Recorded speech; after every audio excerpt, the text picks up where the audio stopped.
জানুয়ারি মাসে আমরা লিজ নিয়ে করেছি 7 বিঘা 5 কাঠা ভুঁই 8টা ধান তুলতে পারিনি।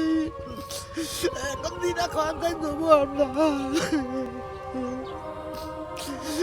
সারের দোকানওয়ালা ছাড়বে না, মেশিনে পানি দিয়েছে টিপে, তারা ছাড়বে না।